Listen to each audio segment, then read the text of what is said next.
Yeah, your light will break forth like the dawn. There are so many promises in that section. Your healing will quickly appear. How many people are praying for some form of healing? Yeah. That's a promise there in Isaiah 58. The glory of the Lord will be your rear guard. We pray for protection and security, and this is one of these Isaiah 58 promises. You will find your joy. That is a promise from Isaiah 58. But it all flows out of that, living in alignment with His heart and the true fast. And you will be called repairer of broken walls and restorer of streets with dwellings. You know, a lot of in the U.S., maybe it feels the same in Canada, the idea of Christians being seen as sort of narrow-minded, hypocritical, judgmental, in the margins, irrelevant, all of that reputation, that's very frustrating for us because that's not us, right? That's not us. And here Isaiah 58 says, you will be called. This will be your reputation. You will be called repairer of broken walls, restorer of streets with dwellings. You'll be known as the kind of people who fix things, who make the world better. And so for Christians who are sort of wrestling with this reputation issue, hey, Isaiah 58 spells it out. You know, if you reach out and you care and you start taking action and doing these things, our reputation, the healing, the protection, the joy, it's just right there. I think a lot of the negatives that the church gets from the secular world out there is totally deserved.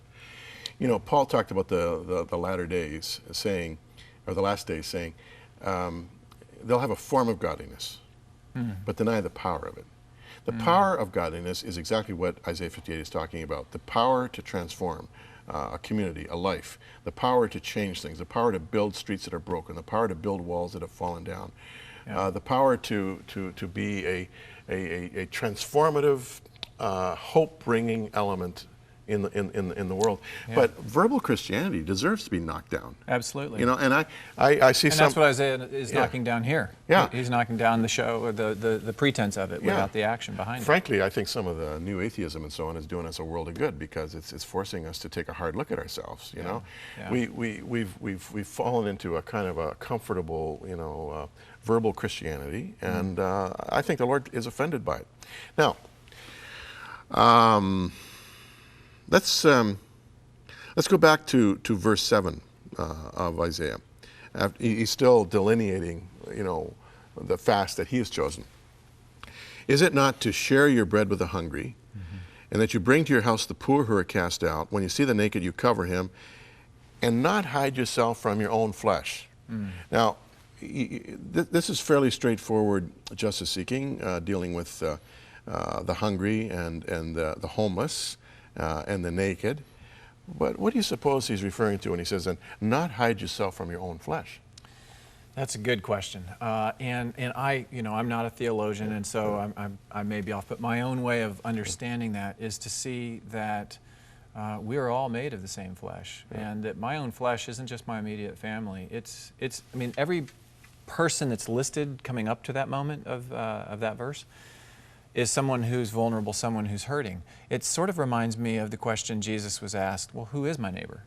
And Jesus surprised him. It's not the person right next door. He begins to tell a story. And it's the story of the Good Samaritan, where the most unlikely person, the person that you're out on a journey and that you run across this person who's beat up and left for dead, that's the one. So who is it that God has in your path today? And it's probably somebody unexpected who is your own flesh, who is your neighbor. That's the one. And not to turn away from that, but to react, to respond, and to demonstrate the love of God there. We think about all of the hurting and suffering in the world. That's pretty overwhelming stuff. And yet, despite the fact that there's tremendous progress, and I believe we should have a much more hopeful and optimistic view there, but all of that is out here at this scale. What matters really for each of us individually is personal faithfulness. And it's the opportunity to live in alignment with God's heart and to say, this is the one that He's placed in my path today. And I mean, even for my family, I have 4 sons. We sponsor 6 kids through Compassion International. And for us, that may seem like, you know, that's thousands of miles away. But my kids are praying and writing letters and learning about the world. And these kids that they're sponsoring are praying for them and writing back. And so who is that neighbor? Who is our own flesh and blood? It's anybody, anywhere who is hurting and needs you to respond. You know, I taught my own kids this as they were growing up at home, and we tried to model it for them. We, in many cases, I say we were afflicted with downward mobility. We'd leave the height of something, go back and start over again with something new as the Lord led us. But, you know, my own daughter just this year, you know, following the call of God, as something inculcated in her right from the earliest of her memory. In Africa with her husband and 3 kids, teaching in a Bible college there, lost her husband just a few months ago in a tragic accident. And basically gave, you know, I mean, he gave his life for the sake of the gospel, shed his blood on Zambia's soil for the sake of the gospel, and now she and her 3 little kids are living with us. And she's preparing with another degree to go back to, you know, missions in some form. This business of fast living sometimes has a huge cost. Yeah. And yet the point you're making is that without the cost, there's no meaning. Didn't God say to David, or didn't David say to God, why would I give you something that's cost me nothing? Yeah. Well, I tell you, I think they were living in the center of God's will. Yeah. Your daughter, yeah. And that as much as it seems like an unsafe place to be, the safest place to be is in the center of God's will. So those things that we sacrifice, and a lot of people have given things up, in the big picture, seen from the eyes of eternity, they were in the center of God's will, and that's the place you want to be. Absolutely. The place of great risk is the place where you've got the security and the comfort and everything seems to be running. And we're at risk of feeling self-sufficient, and maybe our pride gets up there a little bit. And so that act of service and sacrifice is what God blesses. Sure. And when the day comes that we have our turn to enter into the presence of the Lord, we won't want to come back, and we'll say, yeah, this is what it's been all about. And you'll begin to understand how all of those acts of faithfulness, maybe it cost a great deal, and maybe it cost a life, maybe it cost not much. You may even have forgotten it, but you'll be able to see that tapestry of how God was working through each one of those moments to advance this grand plan that He has for restoration of the people that He loves. Absolutely. Just final, and I might take another 2 minutes here if it's okay, Mr. Director.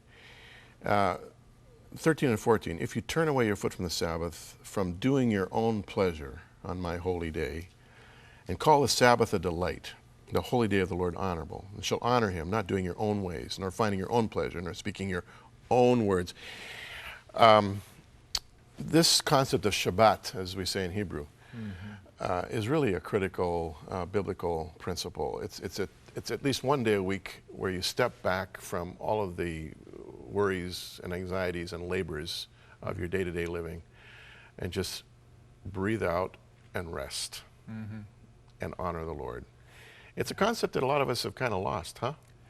It is, and I'm not qualified to speak about it. No. I've lost it too. Yeah. Not an area that, but I feel like God is calling that back to my attention to say, hey, where are you at with this? And the Sabbath, I mean, that's one of the big 10. Let me tell you about honor the Sabbath, let me right? tell you about the Sabbath. We're pretty easily overlook that, but that's a very important commandment. The Sabbath in Jerusalem, at about 2 o'clock in the afternoon, you feel like the whole city goes,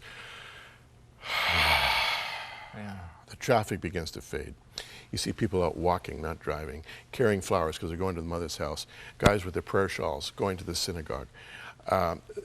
It's like suddenly the whole city becomes just quiet. And it's my favorite time of the week in Israel. People ask me, what do you miss from your life in Israel? I said, the Sabbath. It's a whole culture that revolves around Shabbat, you know, rest. But having said that, then you shall delight yourself in the Lord, and I will cause you to ride on the high hills of the earth, this is verse 14, and feed you with the heritage of Jacob your father, the mouth of the Lord has spoken. Isaiah 58 is saying, seek justice, relieve the oppressed, undo the heavy burdens, break every yoke, loose the bonds of wickedness. Live for the other guy, and all of these blessings will come your way. That's right. That's what it's promising. And Great book. Great book. Fast Living. Scott Todd is the author. He is a remarkable young thinker. Even though he's a scientist, he's also a bit of a philosopher. But biblically focused, biblically based. And thanks for coming our way. Thank you. Great to be here, Jim.